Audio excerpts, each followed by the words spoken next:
பார்த்துட்டாரு, 3 டைம் பார்த்துட்டாரு. அதான் அவர் ஃபஸ்ட்டு அதான் யாரும் கவனிக்கல மீடியா.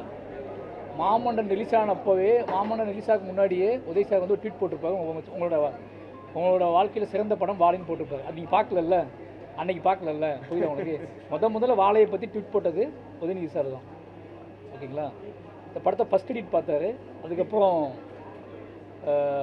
மியூசிக்லாம் பண்ணுறதுக்கு ஒரு டைம் பார்த்தாரு, இப்போ சமீபத்தில் ஒரு டைம் பார்த்தாரு, ஓகேங்களா? அவருக்கு என்ன சொல்கிறது, வாழை மாமன்னன் அப்போவே வாழை ஷூட்டிங்கே வந்திருக்காரு அவர், ஓகேங்களா? அவரை தான் கிளாப் பண்ணி தொடங்கி வச்சார்.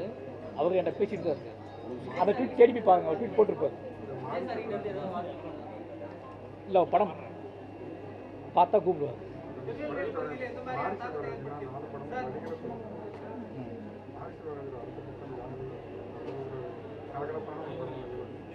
கலகலப்பான அப்படின்னா எனக்கும் ஆசை தான், பட் நானே ரொம்ப ரேராக இந்த மாதிரி ஆட்கள் ஜெயிக்கிறதே ரொம்ப ரேர்.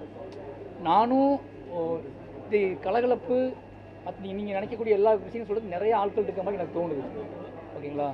பட் நான் கலகலப்பாக இருந்தாலும் கலகலப்புலேயும் ஏதோ ஒன்று நடந்துருது. இப்போ ஜாலியாக, இப்போ இது வாழை வந்து ஒரு ஜாலியான கதை தான், ஓகேவா? பட் அதோட முடிவுன்னு ஒன்று இருக்குல்ல, அதுதான் உங்களை மாற்றுது. அதனால் வந்து தெரில, எனக்கு ஆசை இருக்குது. அதுக்கு முதல்ல நான் ஆசுவாசப்படணும், அதுக்கப்புறம் நடக்க வாய்ப்பு என்ன. பட் என்ன ஜேர்னலில் படம் பண்ணாலும் அதுக்குள்ளே ஒரு நேர்மை இருக்குன்னு ஆசைப்படுறேன்.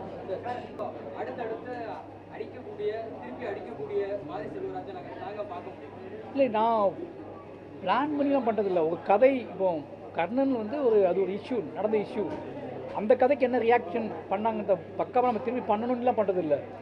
வாழை இது ஒரு கதை, ஓகேங்களா? அந்த மனிதருக்கான கதை, இந்த சின்ன பையனுக்கு நடந்த கதை ஒரு கதை அப்படிங்கும்போது அவனுக்கு என்ன நடக்குமோ அதுதான். நீங்கள் சும்மா ஒரு கதைக்குள்ள நம்ம திட்டமிட்டு பிளான் பண்ணிலாம் பண்ணுறதில்லை.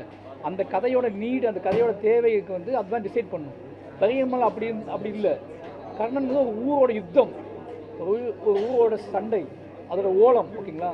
அப்படி இருந்துச்சு. மாமன் அந்த மாதிரி ஒரு கதை. அது எந்தெந்த கதைக்கு தேவைப்படுதோ, எந்தெந்த ஒரு எமோஷனலுக்கு, எந்தெந்த கான்ஃப்ளிக்ட்டுக்கு ஒரு பயங்கரமான எதிர்வினை தேவைப்படுதோ அது செஞ்சு தான் அவங்க கதை. அது நான் தடுத்தாலும் நடக்காது.